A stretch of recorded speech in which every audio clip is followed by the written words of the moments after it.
Good morning, everybody.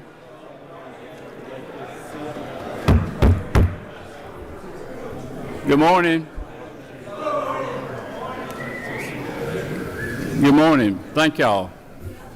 Appreciate you being here this morning. Appreciate your patience with us. It was a long afternoon and a short night last night, so we're all glad to be here, and we want to go ahead and call our meeting to order.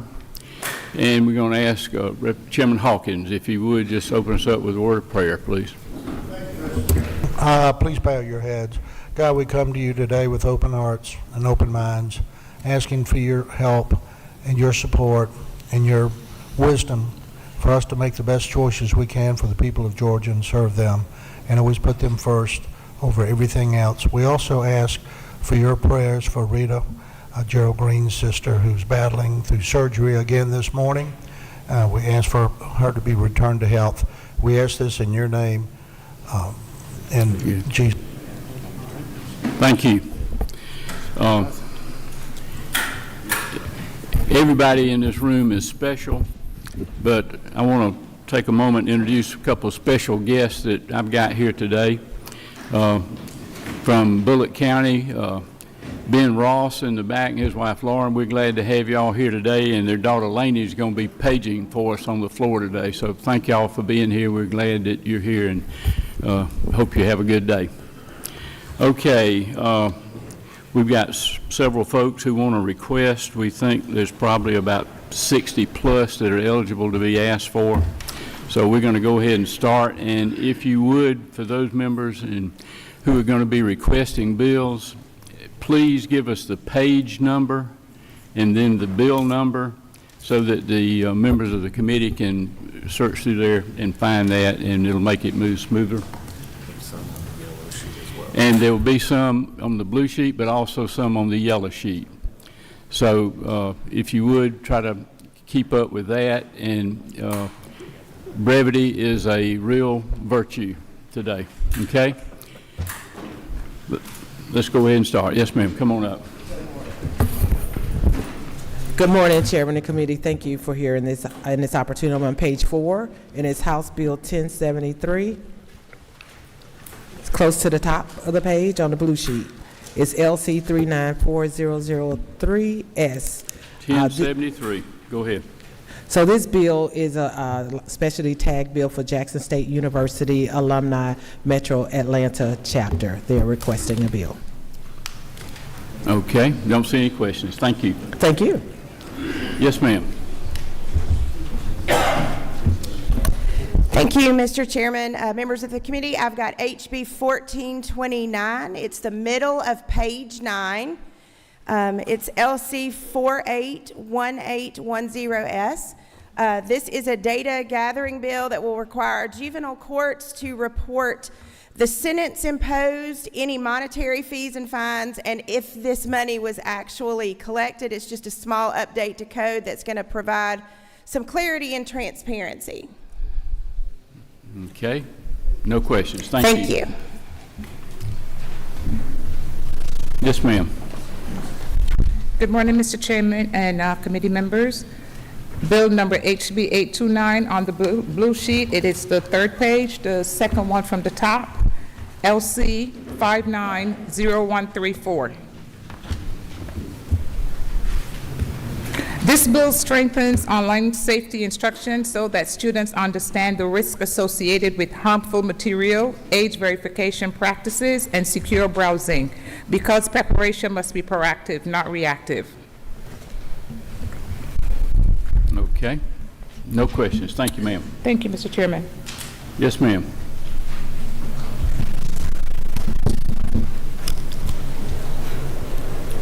Good morning, Mr. Chairman. Thank you, and thank you to the committee. My bill is HB 490, and it's on page 1 of the blue sheet at the very bottom, and the LC number is LC 481787, S as in Sam. This bill is entitled Georgia Human Trafficking Prevention Training Act. And the purpose of the bill is to increase awareness of human trafficking in hospitality industry, equip hotel staff to recognize warning signs, strengthen reporting procedures, improve collaboration with law enforcement, enhance public safety in Georgia communities. And every entity has been included. Any changes that they needed to make, and I know the last time you all might remember this was heard before, every change was made and they had an input, and everybody is in favor at this point, and even the Attorney General's office. Okay. No questions. Thank you. Thank you. Yes, ma'am. Go ahead. Good morning, Mr. Chairman, and to the committee. Blue page, page 10, HR 1111, LC number 610280. HR 111 is a bipartisan resolution encouraging support for critical media literacy education in Georgia's public high schools. Our students consume information every day through social media, digital platforms, and online news. Yet many have never been formally taught how to evaluate sources, identify misinformation, or distinguish fact from opinion. This resolution does not mandate ideology. It promotes skill development, critical thinking, civil discourse, and responsible civil engagement. It urges collaboration with the Georgia Department of Education and local school systems to ensure any curriculum remains nonpartisan and standards-based. In a time of increasing political division, equipping students with the tools to analyze information thoughtfully is not partisan. It is responsible governance. And I favorably ask for your favorable consideration to move HR 111 forward. Thank you. Thank you, ma'am. Don't see any questions. Yes, ma'am. Ms. Hagan. Thank you, Mr. Chairman. This is House Bill 1260. It's about halfway down page 6 on the blue sheet. Currently, in Georgia Code, local elected officials are required to receive newly elected official training. However, we found in the interim that there's no penalty for not receiving that training. So this bill simply says that if they do not receive that training within a reasonable amount of time, then the local governing authority would cease payment of their salary, reimbursement of expenses, so forth, until they receive that training. Okay. Don't see any questions. Thank you.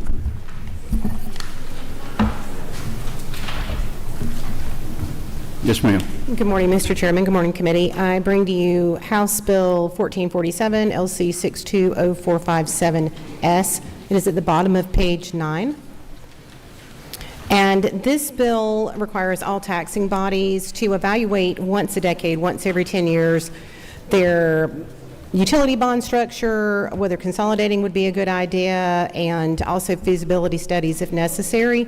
And failure to do so would result in losing funds from DCA potentially. Okay. Don't see any questions. Wait. Mr. Chairman, you got another one too? I do. Page 5, HB 1138. I believe the committee heard this last week, but my understanding is there is a substitute, Yeah. and all it does is it returns the bill to the original language.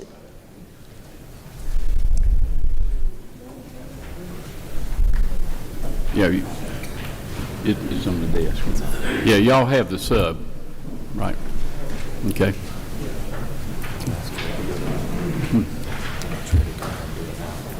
Yeah, you want to go ahead and let's... move it? Yeah. Do I hear a motion? Second.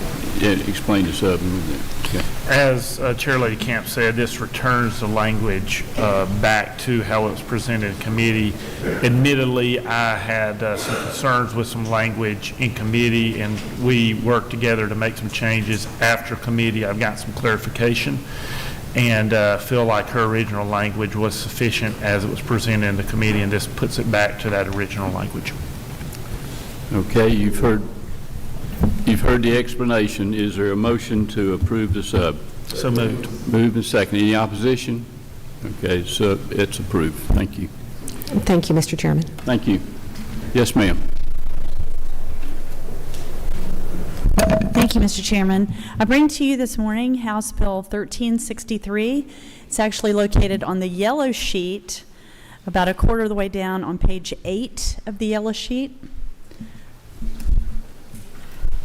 And this bill would create a new position in our K through 12 schools to be able to deal with discrimination claims of all kinds under Title VI of the Federal Civil Rights Act. That would include religion, ethnicity, national origin, and race.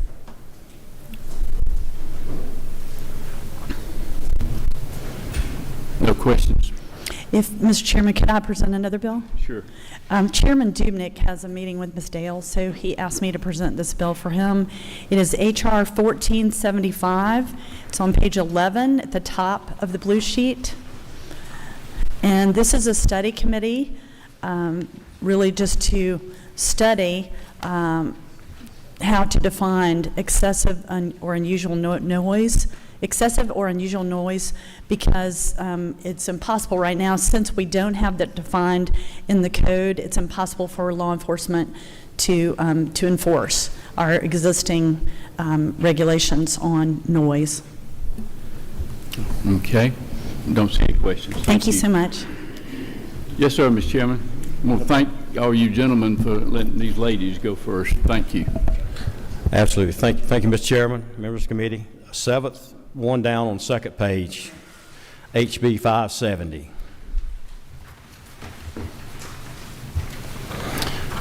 What this bill does, it just clarifies that international designations and recommendations are non-binding in Georgia unless approved by this General Assembly, and it reinforces constitutional private property rights. I work with UNESCO, the international organization. They're good with it. U.S. Fish and Wildlife is good. Private property owners are good with it. And our friends out in the hall that's giving you these little keys, they're good with the bill. And so that's what HB 570 does, Mr. Chairman.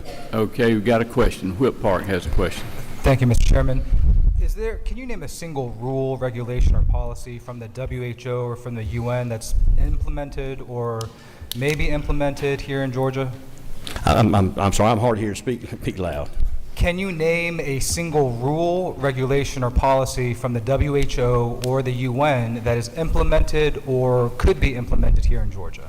No, this is just something that's been passed in several other states, and like I say, UNESCO had a meeting in my district early this year, and I asked them, did they have an issue with us doing that in Georgia, and they did not. They're good with it, and like I say, this is non-binding resolution on the states unless it's passed by the General Assembly.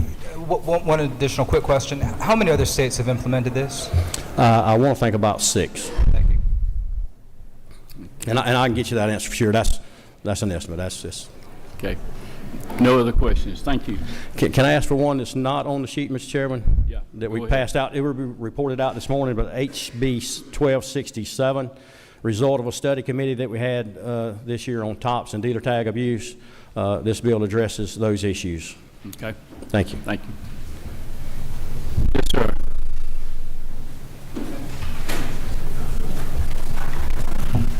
Good morning. Thank you, Mr. Chairman. I'm here to present House Bill 1224 this morning. It's on page 6, second from the top.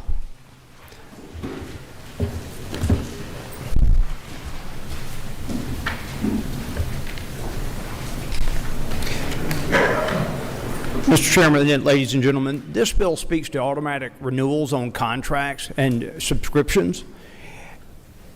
It makes a few small changes to the law, but it will have a really big impact on every single family in Georgia and Georgia's senior citizens as well. It's a simple bill, but it will make a big difference. I've worked very closely with industry. It's been received very favorably. It received unanimous support in Subcommittee in Ag and Consumer Affairs, and also unanimous support in committee both times.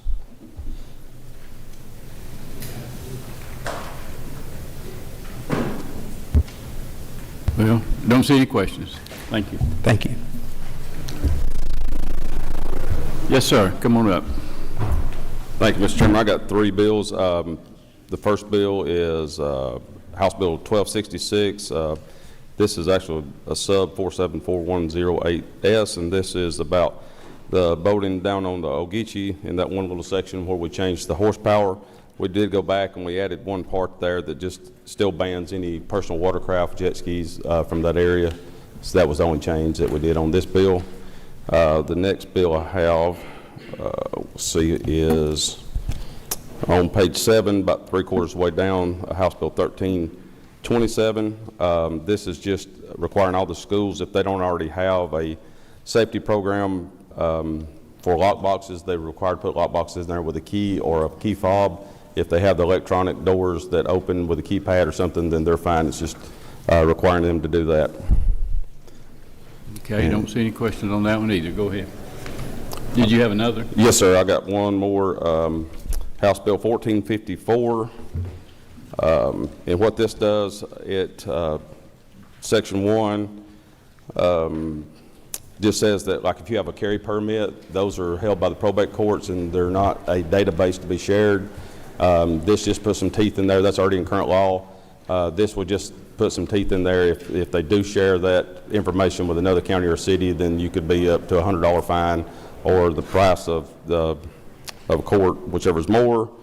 Section 2, let's see here. I may have that wrong on the section part of it. The other part it does is it says if you got 5 acres or more and you shoot guns on it, that you can't have the city or the county can't put an ordinance in to prevent you from doing it. We've had some gun ranges that was there before. They come in and built subdivisions next to them and shut them down. So that does that. The third part and the last part of it is, which is already in current law, that police departments have to sell any unclaimed firearms within 12 months. They haven't been doing that, so it puts some teeth in there to where they can be fined for not selling those weapons after they've been unclaimed. And that's all that it does. Okay, you got a couple of questions for you. Speaker Pro Tem has a question. Thank you, Representative. Could you further elaborate on the 5-acre provision? Does that pertain only to pre-existing firearm ranges, or does it just in general to any 5-acre? It's just in general. So anyone could fire a firearm on any 5-acre lot? Yes, 5 acres or larger. Okay, thank you. Okay, Whip Park has a question for you. Thank you, Mr. Chairman. Is it not true this bill would strip local sheriffs and city councils of their fundamental property rights to decide who they do business with, specifically with respect to this bill stripping their right of refusal? Okay. On which part? I'm sorry, which bill? On 1454. On the actual bid to sell the firearms? Mm-hmm. So that's already in current law that they're required to be able to sell any unclaimed. And so we've had some that's not been doing that. The only thing it does add is the individual can buy it, but they still have to go through an FFL dealer to receive the weapons. Right now, it's just for dealers. So that's one thing that it is adding, but it's already in current law. This bill would be compelling local sheriff's office to take certain action. Is that not true? Well, we already have a current law that tells them they have to do it, and they're not doing it. Some of them are not doing it. Thank you. Okay.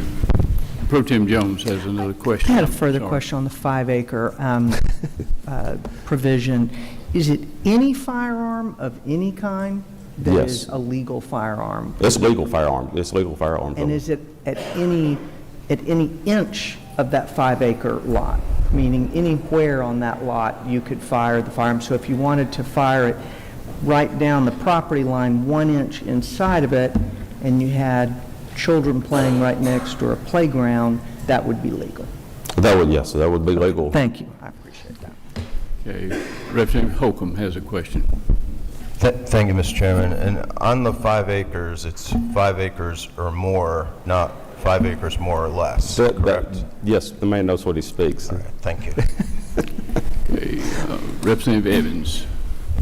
Thank you, Mr. Chairman. My question is starting around line 89, the part where if a state or political subdivision other than a municipal corporation doesn't dispose of the firearm, I guess, fast enough, we're now going to create a private right of action, am I reading this correctly, for any person who might be interested in acquiring firearms that they think the political subdivision is not selling fast enough. Am I reading that correctly? I'm sorry, what was the last part? I just want to make sure I'm reading that correctly. We are creating a private right of action for someone who may want to buy a firearm that they don't believe the political subdivision is selling within 12 months. That's what this section does? Yes, we're saying that that in current law right now, you have to sell the firearms, any unclaimed firearms, within 12 months. And we've had people that hadn't been doing it, so this right here is being able to take a right of action against that department if they're not doing what the current law says. You would agree with me that there's plenty of places within the state of Georgia and throughout the country where someone who wants to buy a firearm can buy a firearm, right? Yes. There's not a limit to where they're not limited to just these political subdivisions that maybe aren't selling them as fast as you would like, right? Yes, ma'am, that's correct. But instead this of is sending extra money. But instead of sending that private citizen and saying, maybe go buy a gun somewhere else, we're now going to give this private citizen the right to go into court and clog our already overburdened judges with lawsuits to say, I want to buy that gun. That's what this bill does. Well, I would say no. I would say if we put something in law and people are not following it, and it's been brought up time after time, at what point is it really a law? Well, there's certainly other ways that we could ask for compliance other than allowing a private right of action in a lawsuit, true? Well, that's true, but I would like to hear some of them if that's the reason, because this has been an issue with several departments. We've had several complaints over the last 5, 6, 7 years. What would be the damage to someone who, say, I want to buy a firearm, the local government has one that somehow I know they haven't been selling for 12 months. What is the damage to me as a private citizen because I can't buy that particular gun? Well, I think it's more to keep them from stockpiling firearms and not ever getting rid of them. And to just a little bit differ that, I mean, I've had 3 people that came and had their firearms stolen. They went to the police department to get them back, showed the bill of sale, that kind of stuff, and they refused to get them back and told them to turn it in on their insurance.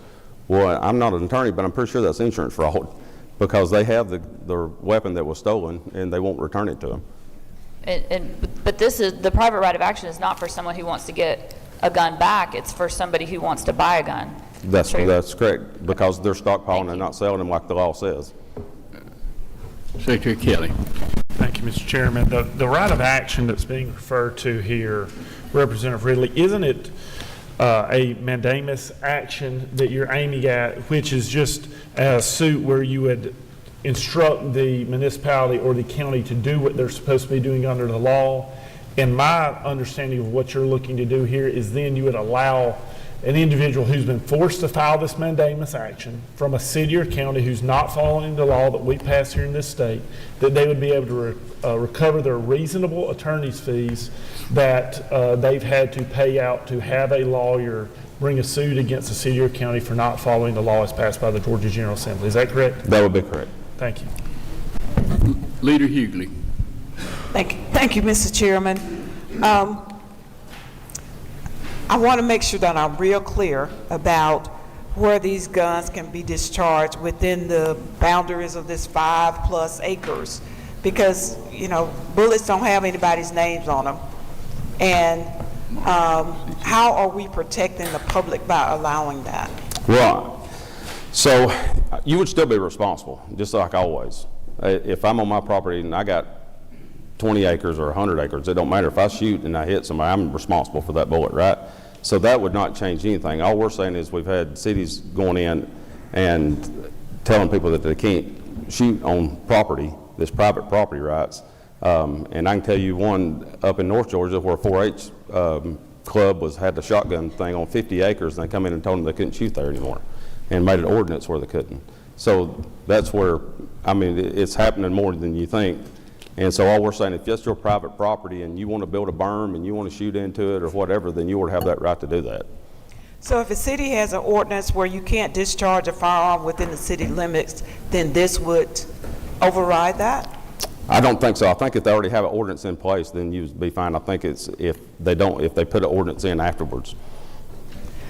The other question I have, requiring cities to sell these firearms, does the city have any responsibility to ensure that the firearm is in good working order? Or I don't think so. I don't think they have any of that. I think it's just the way the current law reads is they're required to sell them, dispose of them at some point, and they're not doing that. So if that is the case, what's going to prevent us from putting guns that are malfunctioning or that are otherwise worthless back out into the general public?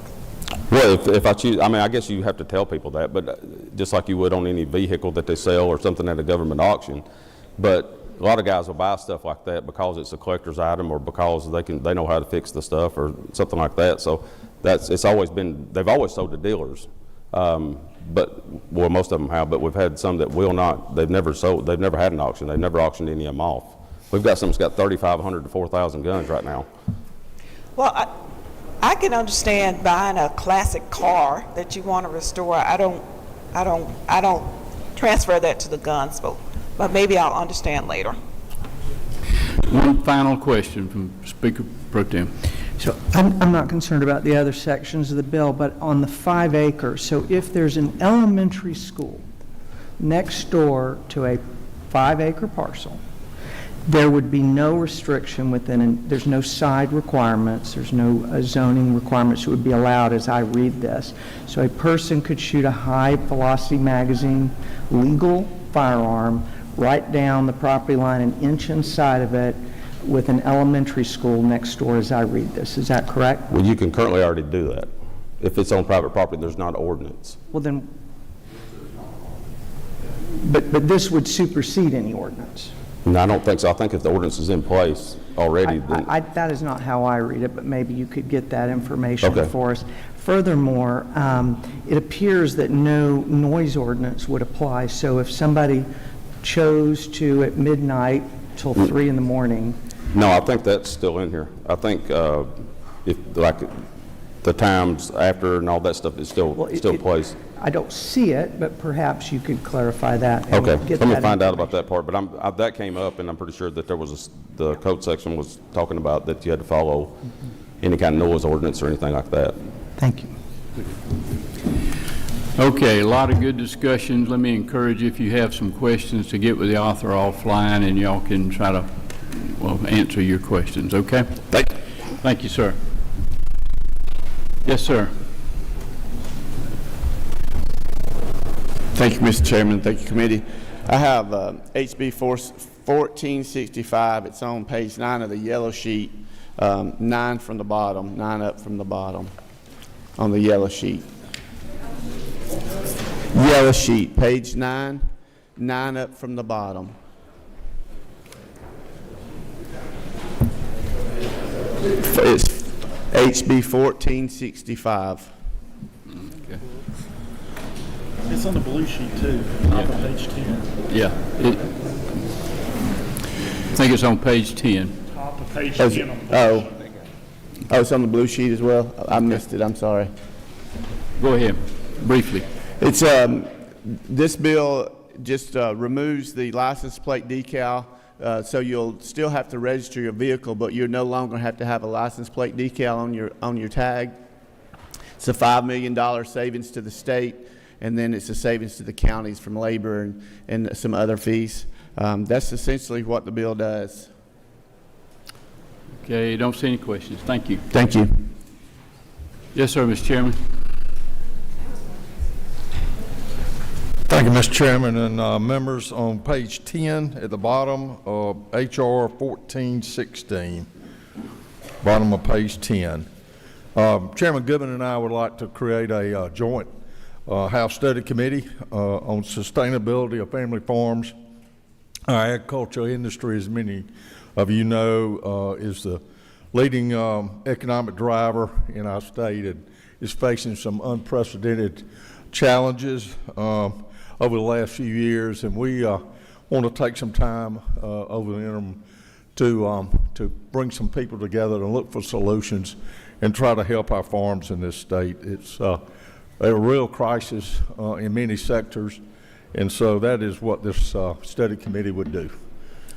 Thank you, sir. Don't see any questions. Thank you. Yes, sir.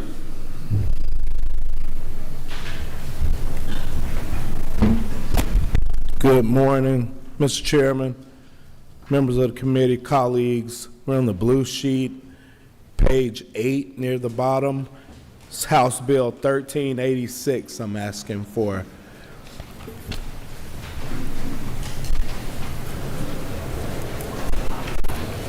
Okay, so this is a tweak to a piece of legislation we passed last year about local control home rule. It gives cities in Fulton County a simple, powerful tool. If the city wants to be the primary architect of the development in their own backyards, they can pass a resolution and opt out of oversight by the Fulton County Development Authority. Okay, thank you. Don't see any questions. Thank you. Thank you, members. Yes, sir. Come on up. Sorry. House Bill 1428, Mr. Chairman, it's on page 9, about halfway down on the left. House Bill 1428 is brought to me by the Pels Board, which is professional engineers and land surveyors. They came out from under the Secretary of State just a couple of years ago, and while these boards, they're allowed to collect incidental fees like ID cards, license verifications, and credit card fees, which they use to pay for attorneys. The Secretary of State just tacked on $120,000 human resources tab to them to be able to pay. When they came out from the Secretary of State, they left $300,000 in OPB, and they did not allow that to move out from under the Secretary of State. This bill just allows them to now start collecting their fees as a separate board, which every other board gets to do this. Okay, don't see any questions. Thank you. Yes, sir. Thank you, Mr. Chairman. I have two, if you'll allow me. I have House Bill 547. It's on page 2, fourth from the top. Both of my bills deal with conservation, but 547 is the only CUVA bill we've got this year, thankfully. CUVA stands for Conservation Use Valuation Assessment. This bill streamlines the local administrative requirements for tracking CUVA parcels.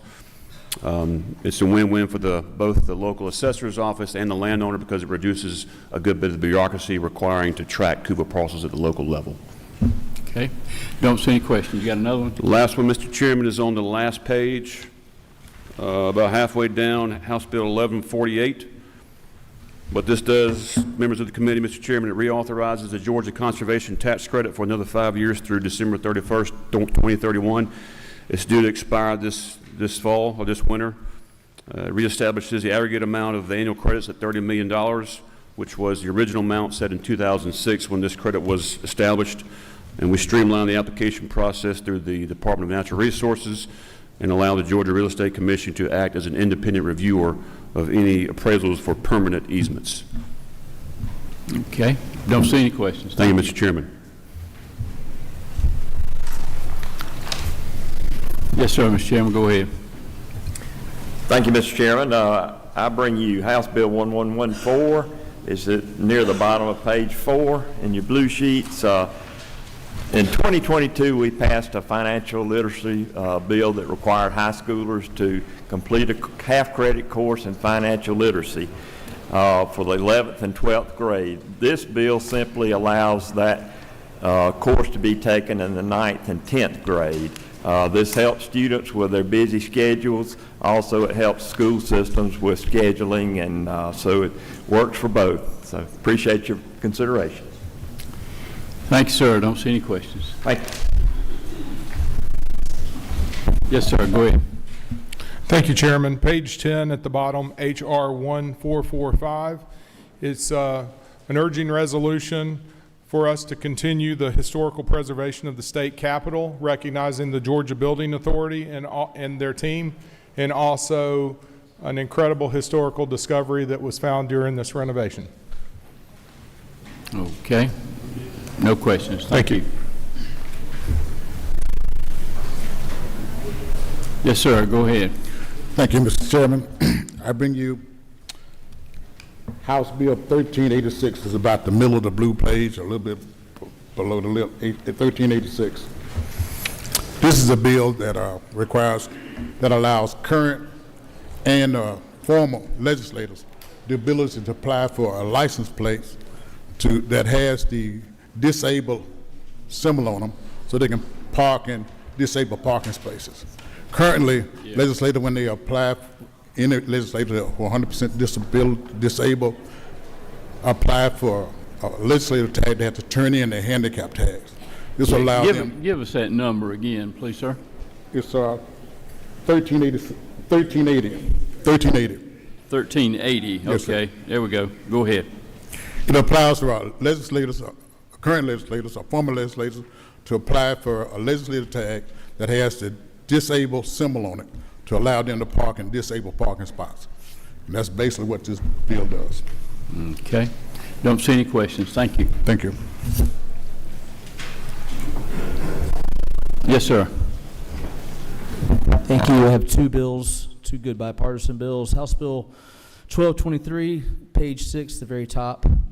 This bill creates a narrow exception under the Open Records Act for government videos that captures person's death or the immediate pre-death distress when disclosure of that video would constitute an unwarranted invasion of personal privacy. And I have another one. Wait a minute, got a question on that. Sure. Whip Park has a question for you. Thank you. On House Bill 1223, this is a bipartisan bill? It is. Can you help me explain how this is bipartisan? Is it not true this bill would essentially create a legal black box that requires citizens to hire an expensive lawyer just to see how a public servant acting in the state's name would conducted themselves in a fatal incident? Well, it's bipartisan because two of my friends from the other side have signed the bill. Number 5 and number 6. Apologies. Did this pass with bipartisan support in the committee? I don't know. I don't think so, but I don't know. But it's still a bipartisan bill. If there is, if there are, what was your question? I got distracted by you saying it wasn't that bipartisan, to be honest with you. Would this not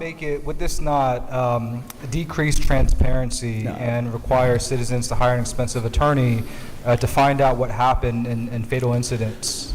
No. So the next of kin gets that video. And so if there's an issue, the next of kin absolutely can get that video and publish that video. If you have any kind of pending litigation, you have the opportunity to get that video. If you happen to be the news media, or less so the news media, the YouTubers who are just posting these death videos out there of all sorts, someone gets their head removed, all sorts of nasty things that are out there. People are profiting off of these videos through open records. CDC officer who was shot and killed, unfortunately, that video came from a GDOT camera and was put out there. The family asked to be removed.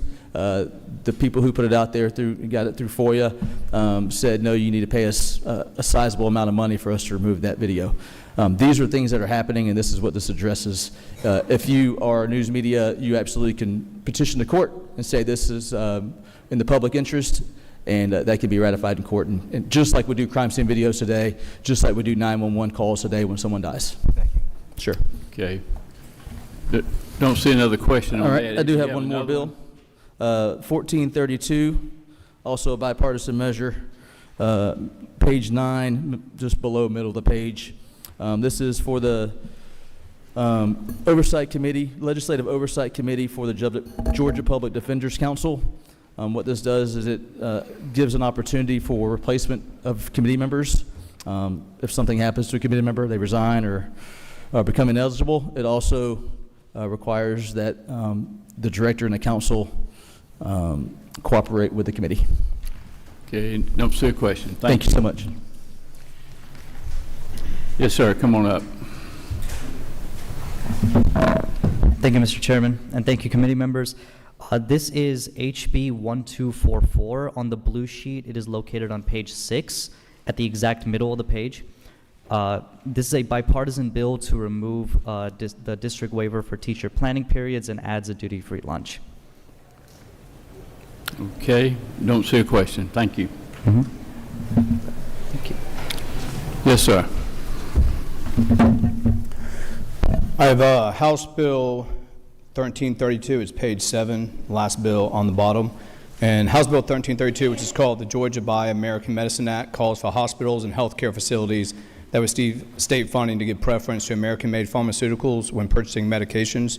And the bill includes common sense exceptions for emergency situations where U.S. manufactured drugs are not available or when the cost difference is substantially higher. This legislation just strengthens our domestic supply chain while ensuring flexibility to protect patients and control costs. And it was voted unanimously out of committee. Got a couple of questions. Whip Park. Thank you, Mr. Chairman. What impact would this have on especially safety net providers and rural hospitals with respect to potentially increased costs of medications? Yeah, so I mean, if you look at the bill, there's a lot of caveats out there, like, if it's essentially higher, they can't get the medicine, but it just prioritizes that if able, based on a number of the criteria, then they would buy American-made. Because I know right now 90 to 92% of our pharmaceuticals are made out of country, and I know this for a fact. If we went to war tomorrow, we're going to have millions possibly dying every year because we don't have the medicine. So this is something, it takes a step forward, but not too much teeth to where it has that balance to protect rural hospitals and all that. Has the Georgia Hospital Association taken a position on your bill? No, they have not. Thank you. Leader Hughley. Mr. Chairman, I was concerned about the fact that since there's a penalty associated with not doing this, is it going to increase costs for hospitals, or who's going to pay to No, so when it has in there, we could withhold funding, but again, we're the General Assembly. We're the ones that fund things and all that. So it has that balance of it has some teeth, but this is not a bill to go try to bring the hammer down on health care, hurt this state and our patients. So it's very balanced, but I mean, as a Green Beret, the national security and foreign policy aspect, we need to be prioritizing this. And just from the previous administration and now the Trump administration, they're really highlighting the need for medicine to be made here. And right now we have one company that I'm forgetting the name right now, I think AbbVie or something, and they just committed to doing a substantial, and I think it's $30 billion or something, really high, of building manufacturing here to produce our own medicine. So it's just helping to prioritize national security. Okay. No other questions. Thank you. Awesome. Thank you. Yes, sir. Well, good morning. Presenting H.R. 656, fifth from the top on page 10.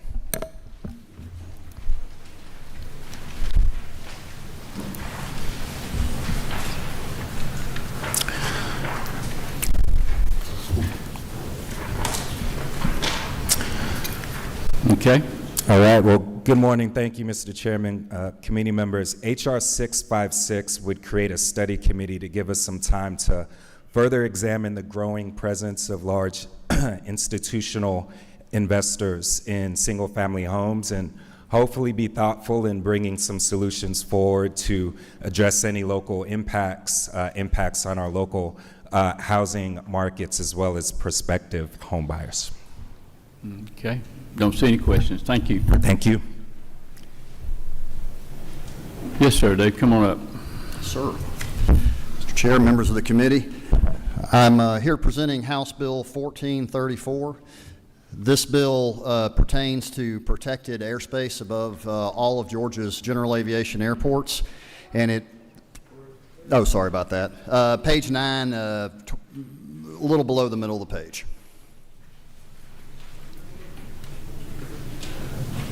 There we go. 1434, go ahead. Okay.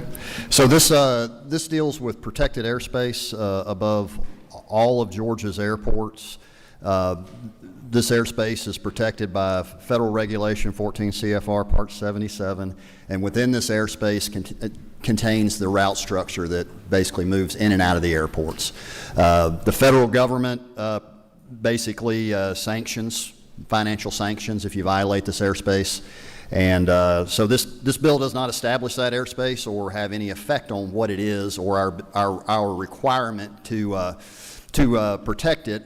However, it does create a structure and procedure within the state of Georgia to do that. If we fail to protect this airspace, we suffer, again, federal sanctions, losing grant money. Could also cost us facilities by shortening or moving runways or closing runways. So by enacting this, it will require zoning and a method to ensure that this airspace is protected and facilitate maximum economic development in the close vicinity of our airports. Virtually all of our general aviation airports, all over 100, came to the Transportation Committee and asked for this. 47 out of 50 states have already enacted legislation similar to this, and all the states surrounding Georgia have. Okay. Thank you. I don't see any questions. Okay. Do you want me to do 899 or? You have another one?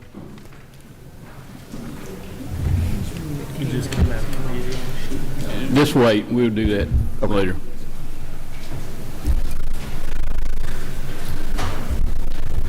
Yes, sir. Come on. Good morning, Chairman Parrish and members of the committee. Page 9, House Bill 1414.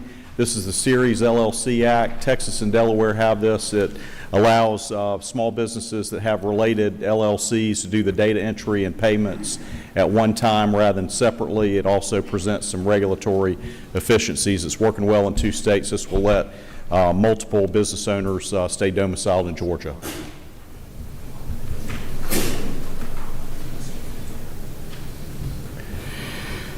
Okay, you don't see any questions. And Thank then you. 2 that got recommitted, and just back to present them as perfected.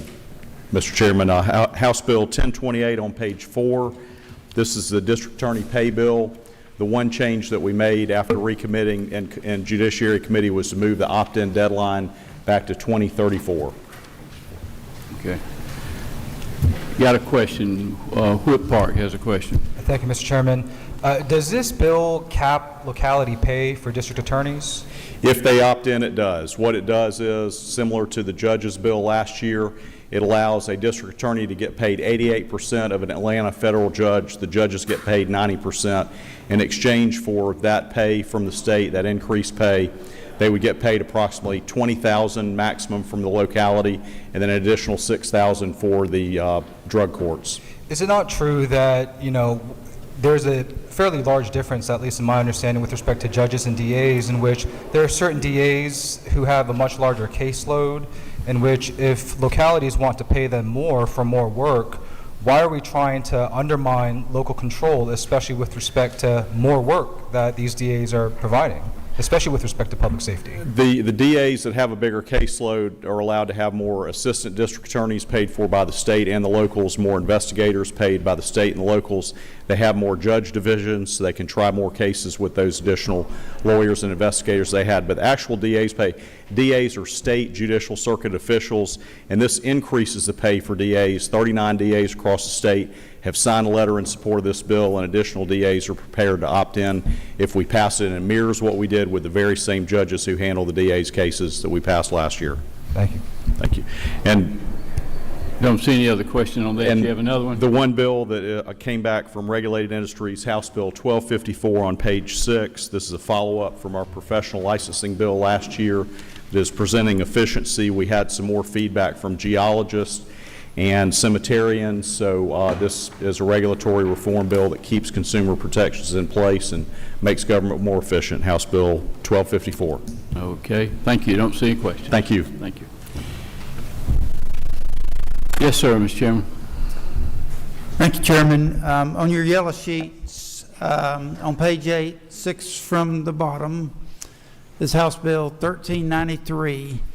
This would allow our rural hospitals to collaborate on contracts, and is a priority from Hometown Health, the Hospital Association, and the 61 rural hospitals that we have.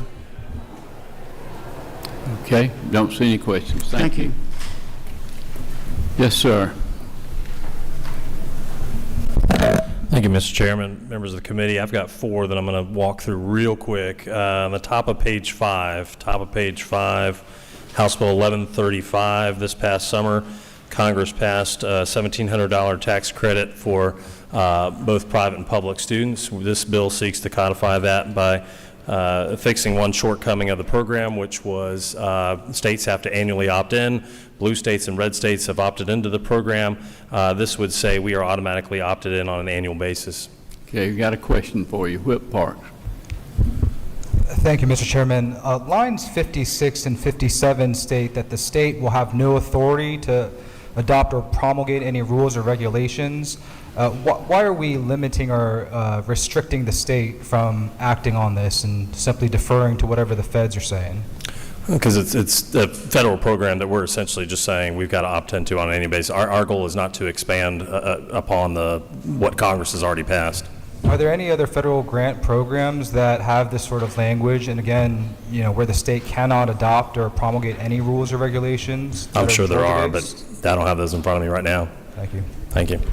Okay, no other questions on that. You have another one? Yes, sir. Please turn with me to page 6, midway through, House Bill 1250. This is the Daniel Waters Act. This was brought to me by a constituent. This creates a grant program that can be funded both publicly and privately to provide our state hospitals with cooling cradles. This is for thousands of families who experience a stillborn child. Cooling cradle slows the dying process so that a grieving family can spend more time with their child. So that is House Bill 1250, middle page 6. Okay. 1250. Yeah. No questions. What's your next? Thank you, sir. Bottom of page 11. Bottom of page 11 is House Bill 376. This is coming back. We made a minor change in Ways and Means. This is a historic rehabilitation tax credit. We changed the per project from 10 to 15 to account for the impact of inflation over the last few years. You got that? That's Yep. 376. Okay. No questions. Is that it? Last but certainly not least, back page 12. House Bill 1110. House Bill 1110. This is addresses the affordability crisis that our small businesses are facing and also addresses a health care issue. This provides a tax credit to help our small businesses become more competitive in attracting and retaining good employees. This gives a tax credit to small businesses who do the right thing and contribute to an employee's health care reimbursement account. Got a question. Whip Park. Thank you, Mr. Chairman. How many people would this cover? Like, how many Georgians would benefit from this? Well, so this would benefit any small business that has 50 or fewer employees. So about, at least per my understanding, about 16,000 Georgians would benefit under this bill, is that correct? A lot, yes, sir. Thank you. Thank you. Okay. Good bipartisan bill. No other questions. Thank you. Yeah. Yes, sir. Thank you, Mr. Chairman. Mine's not on the blue sheet. It was passed out of committee on Monday. I was going to see if you'd allow me to share. Probably, I think it'd be on a yellow sheet. It's on yellow. House Bill 1261. House Bill 1261 proposes an amendment to Georgia Tax Code to create a Level 1 Freeport exemption for certain goods held in inventory by electric utilities. This bill is designed to offer targeted tax relief on qualifying inventory, establish an application process through the local county to where the property is located. It's on the yellow. Okay. No questions. Thank you. Thank you very much for allowing me to share. Yes, sir. Thank you, guys. Good morning. House Bill 237, that should be on the first page, first page, I believe. It creates the evidentiary process for artistic and creative expression. It lays out the groundwork to make sure that if we're going to use it in court, that it is established before the jury is in the room. And then House Bill 1318 should be on page 7. This would create an actuary study to see if there's a private sector solution for family and medical leave. It would be issued by the Department of Labor and just to see what the numbers would look like to provide a statewide program similar to unemployment insurance. Okay, don't see any questions. Thank you. Thank you. Yes, sir. Come on up. Thank you, Mr. Chairman. On page 8, halfway down, House Bill 1379, this bill increases transparency in foreign funding in our institutions of education across the state. Okay. Got a question. Whip Park has a question. Thank you, Mr. Chairman. Representative Gaines, have you been able to receive any updates in terms of USG and other institutions as to whether or not they support this additional reporting requirement? I haven't heard them come to me with opposition. I've talked to USG briefly and made some changes we talked about in committee, and like I said in committee, you're more than welcome to reach out to them as well. It's your bill, so if you could provide that information. I mean, I'm comfortable with the bill. I think it's a good bill. So. All right, thank you. Thank you. Chairman Martin, you have a question? Representative Gaines, isn't it true that the questions I got from the university system that I relayed to you was about the amount and the breadth, the amount from each country that you were covering, that they were concerned about down to $0. And further true, they were concerned about the breadth of the country, countries you were including, and isn't it true that your substitute answered both of those concerns? That is true. It goes up to $10,000. It's our belief if you're going to influence curriculum and those sort of things, which is what we believe some of these foreign actors are trying to do, then over $10,000 is a reasonable place to do it. And we included countries that we have seen that are trying to influence curriculum across the state, and so I think it has been, those issues have been addressed. Thank you, sir. No other questions? And I also have House Bill 1436 on page 9, halfway down. This legislation ensures that if any local jurisdiction is violating Georgia's policy against cashless bail, that those cities and counties are not eligible for any state funding. Got a question. Whip Park has a question. Thank you, Mr. Chairman. Is it not true this bill is likely unconstitutional and that it infringes upon the home rule powers of Georgia cities and counties by using state funding as a financial cudgel to dictate local judicial and law enforcement policies? Well, it's actually state law that they have to follow with these offenses that we've got here. It is state law. They cannot use cashless bail. So if they're violating state law, then it is appropriate that we do not allow any state funding to flow to those jurisdictions. Legislative Council did not suggest any constitutional issues, and ACCG and GMA did not suggest any constitutional issues. We, in fact, incorporated a change that ACCG requested to make sure that this had all the correct terminology, and so I would disagree with that. Is it not true that this bill would defund local police departments and emergency health care facilities over a disagreement in pretrial administrative procedures? No, that's not true. All right. Okay, Secretary Kelly. Thank you, Mr. Chairman. Representative Gaines, isn't it true that we regularly withhold funding from local government should they not comply with provisions we put in state law, like audits and things like that? Absolutely. Has the constitutionality of that ever been challenged? No. Okay, thank you. Okay. Don't see any other questions. Thank you. Great. Thank you so much. Yes, sir. Good morning, Chairman. Page 6, third from the bottom, I'm requesting consideration on House Bill 1269. This is a digital literacy and learning bill. This just simply directs the Department of Education to update the standards for digital literacy and learning for what children are utilizing today in a world where digital technology is a K through 12 reality. It also includes some enhancements on online safety. Okay. Don't see any questions. Thank you, sir. Yes, sir, Mr. Chairman. Thank you, Mr. Chairman and members of the committee. I've come to you with HB 1206, page 5, 7 from the bottom. This bill is effectively a strong framework, but not a mandate for school districts when it comes to technology purchases over $100.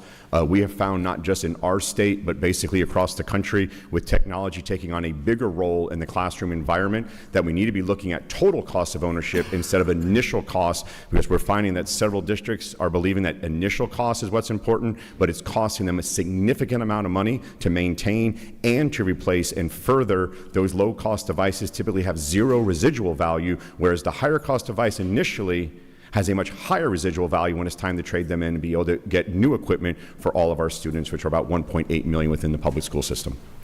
Have a question. Whip Park. Thank you, Mr. Chairman. Would this bill apply to the majority leader's bill with respect to metal detectors and weapon detection systems? No, sir. If you look at basically the definition of how we define technology products, these technology products are effectively for the use of the students. Thank you. Okay. No other questions. Thank you. Thank you, Mr. Chairman. Yes, sir. Good morning, Chairman. I got two bills. HB 1403 on page 9, 4 from the top. This bill basically says no judge or justice of any court or administrative body, including the magistrate court, shall be limited in any way from serving as a judge advocate or offering advice in his or her roles as judge advocate in any position, reserve component, or the United States military or militia. Okay, don't see a question. You got another one? Yes, sir. House Bill 1082, which is on page, I'll tell you right now, on page 4, right in the middle, in the center of the page. And basically, this one says we're designating November 7th of every year as Victims of Communism Day by the governor, and designate. That's it. Have a question. Whip part. Thank you, Mr. Chairman. Do you have a fiscal note in terms of this new 45-minute curriculum that would be required for every school district? Or is this another unfunded local mandate? No, sir. That has been scratched off. Okay. That has been, that area of the bill has been substituted. Thank so you. That's no longer there. One additional question. Yes, sir. Do you support a resolution or a requirement similar to this that would recognize victims of fascism that's killed about 70 million people around the world? No, sir. No? No. Yes. Okay. Thank you. Thank you. No other questions?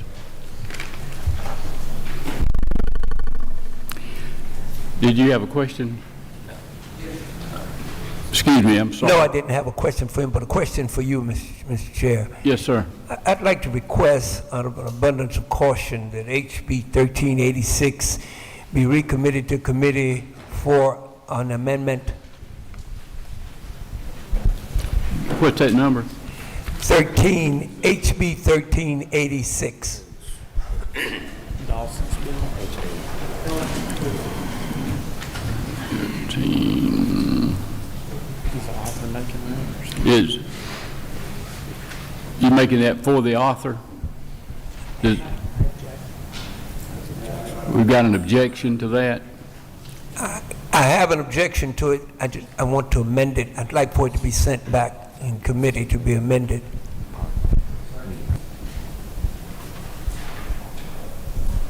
That is a motion. All right, your motion is that 1386 be recommitted, is that correct? That is correct. All right, you got to have a second for that. Is there a second? There is a second. All right, is there any objection? There is an objection. All right, the vote will be that it be recommitted. Those in favor of recommitting, raise your hand. 2, 3, 4, 5, 6. Those opposed, raise your hand. Okay. Motion fails. Okay. All right, now, while we're on that topic, let's do this. A little housekeeping here. Let's have a motion to recommit House Bill 947 back to Agriculture and Consumer Affairs. Is there a motion? There is a motion, and is there a second? There is objection. Is there objection? All right, it's back in Ag and Consumer Affairs. House Bill 490, a motion to recommit to Economic Development and Tourism. Move. Have a move and a second. Is there any objection? Have an objection. Those in favor of wanting to recommit that to Economic Development, say aye. Aye. Those opposed, say no. Okay, it's back in Economic Development. Yes, ma'am. So, did the author request that? Yes. As it was asked on the other one? On the other bill, did the author request that that be recommitted? It was requested by a Rules Committee member. Oh, okay. So I see how we're doing this. Okay.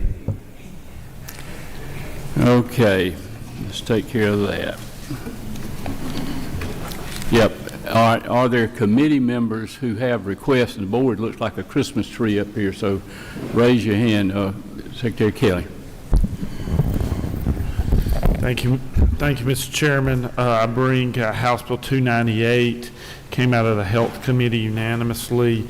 It deals with making sure that our nursing community has a seat at the table when making decisions regarding treatment at the hospitals. It's really just adopting best practices that we've seen implemented all across the state, making sure that that's uniform. It's language agreed upon by all parties. Okay, if you have a question, raise your hand.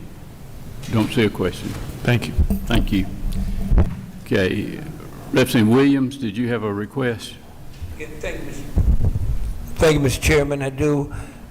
HB 1137 found on the 5th page, 1177. 1177, all right, sir.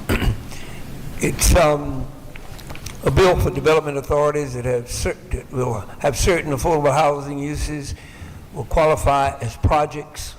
It's a very short bill, came out of committee unanimously. Okay. Is there a question on that? No questions, okay. Thank you, sir. All right, Representative Mac Jackson, you have a request? Yes, sir. Thank you, Mr. Chairman. As one of the last acts that I want to do before I leave the General Assembly, I have House Bill 1394. It's at the bottom of page 8 on the blue sheet.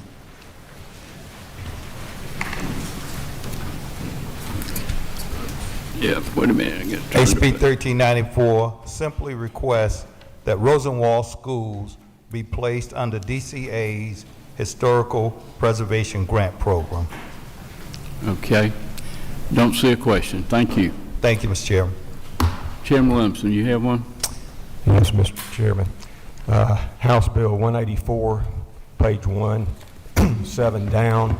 This is a bill that brings the rules and procedures around the involuntary towing industry in Georgia up to date with practices around the country and most notably with our border states. Okay. Don't see a question on that one. Thank you. Chairman Stevens. Thank you, Mr. Chairman. House Bill 382 is on page 1, almost to the bottom. We have 2 drugs about to be released from the FDA. One is a derivative from LSD to treat PTSD, first time in 35 years a new drug, and a life-threatening severe depression under psilocybin, the derivative from psychedelic mushrooms, is going to be released. This bill should get it to the consumer faster. Okay. Don't see a question on that. Okay. Chair Lady Cooper. Thank you, Mr. Chairman. I bring House Bill 1397. It's on top of the page, on page 9. This has to do with the possibility of date rape.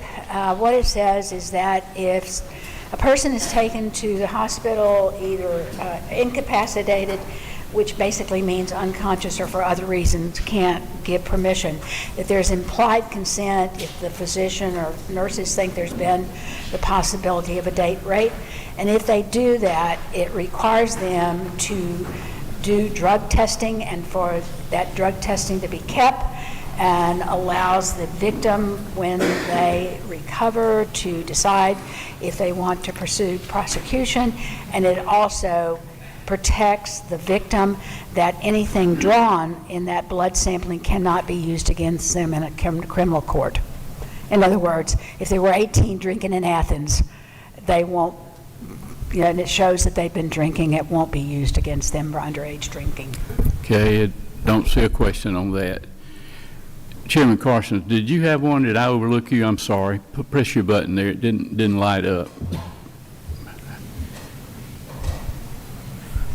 How about now? There we go. Thank you, Mr. Chairman. Members of the committee, I bring to you for consideration House Bill 1377. It's the middle of page 8. 1377 is the bill number. All this does is put in a waiting period after a failed transit referendum to hold a new referendum. Okay. You have a question? What part? Are we undermining local control and imposing this 8-year period? Is that 8-year period subjective? Is there any reason behind it? This 8-year period was approved unanimously in committee, and the committee, as well as the co-signers, believe that it's only fair to have a certain amount of waiting period for this, because we're talking about potentially a 30-year SPLOST as opposed to a 4 or 5 or 6 year SPLOST. Okay. Representative Evans, did you have a question? I do. Thank you, Mr. Chairman. Chairman Carson, this applies, 1377 would apply statewide? That's a great question. This would only apply to the metro Atlanta area. That was a change that was made in the committee. But it would be any transit SPLOST, any T-SPLOST? So, not just transit, but transportation? So if I may, I apologize to over-explain, Mr. Chairman, but there are four, I would call it 4 buckets for transportation taxes. One is individual county T-SPLOST or transportation SPLOST. Second would be the regional T-SPLOST that we approved in 2010, the TIA. Third is the MARTA penny, and fourth is transit. This only affects this 4th category of transit SPLOST. This, if you remember, Representative Evans, this was passed in House Bill 930 back in 2018.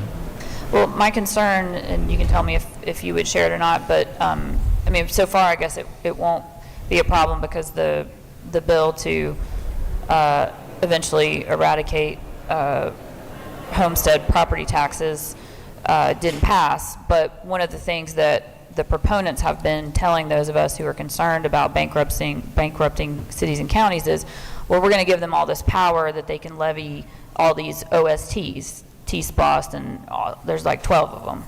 That's what I was talking about yesterday.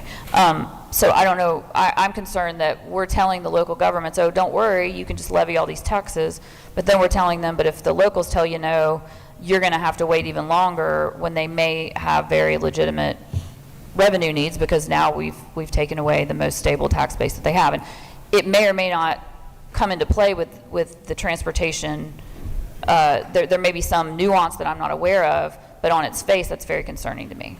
I understand what the lady's saying, but again, this is not about transportation SPLOST, it's about transit SPLOST. And again, this is up to the voters and the counties as to whether they want to put it forward. All we're asking for is a waiting period of 8 years for something of this magnitude, up to 30 years. And it needs to be 30 years or something a long period for financing, but we can discuss offline if you And like. again, this is just for Metro. Yes, correct. Okay, thank you. Chairman Blackman. Thank you, Mr. Chairman, members of the committee. Yellow page okay. Page 10 is HR 1392, and it creates a separate class of property for low-income housing developments. 1392, okay.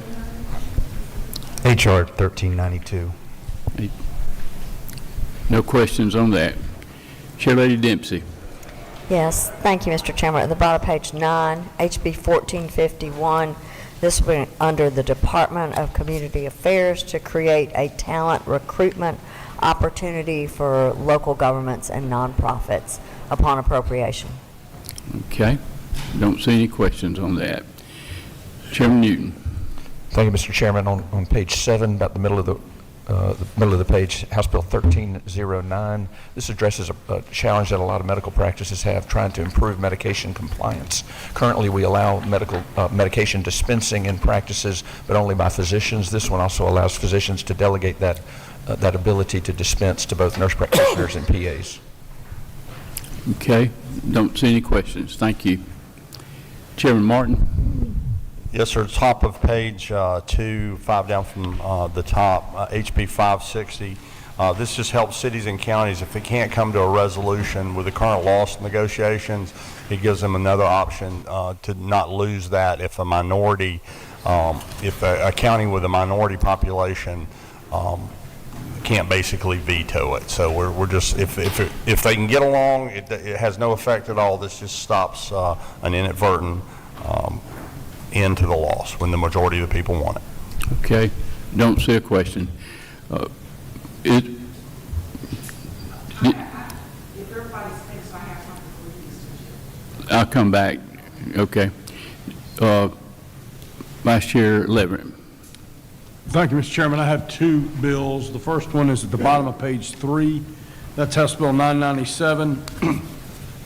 It would just update some provisions in the code on reimbursement to counties for housing state inmates, and it would increase the amount paid currently by the Board of Pardons and Paroles. It also requires that if Department of Community Services has probationers who have been revoked in county jails, they have to arrange transport. Okay. The next one, Mr. Chairman, is 1446, and it's 4 from the bottom of page 9. 1446 would create a state EMS and trauma council, move that current state office, which is at DPH, into DCH, and then would make just conforming changes to the code. Okay. Do you have another? I believe that's it. Okay, all right. Got that. Chairman Powell? Thank you, Mr. Chairman. I'd like to ask for House Bill 1112 on page 4. This has already been asked for by the author. The retail merchants of this state have asked me to try to help on this. With the change in the federal currency of eliminating the penny, this bill would basically state that they could up or down, round it to the nearest nickel. And the purpose of this is we got so many retailers out here that do a specific itemization on their cash registers. They need to have this bill so that they can itemize that transaction for sales tax purposes. Also, I'd like to ask for HB 1254, that's an administration bill for austerity and cleanup of some of the minor boards that really doesn't need some of the issues they've got right now. Okay.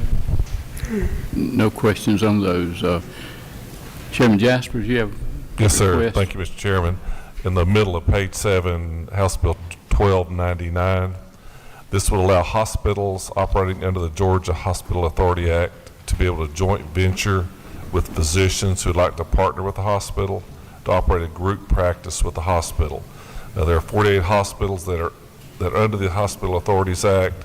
They can do this, but they have to restructure their corporate structure, which is very expensive. This bill would allow them to do it without that legal expense.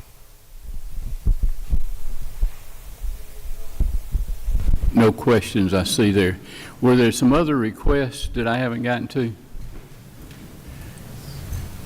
Who is that? Representative Jackson? Thank you, Mr. Chairman. At the proper time, I'd like to ask for HB 204 on the first page in the middle.